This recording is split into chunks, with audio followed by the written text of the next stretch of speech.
കയറിട്ട് ഈ ചിരട്ടയ്ക്ക് പാകാണ്.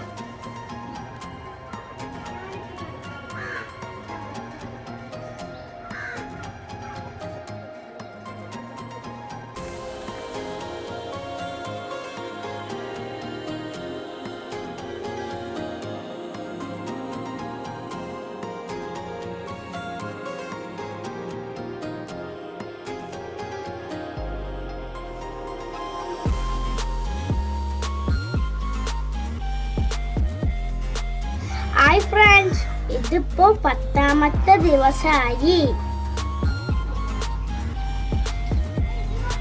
ഇത് ഞങ്ങള് വലിയ ചട്ടിയിൽ വെച്ചതാണ്.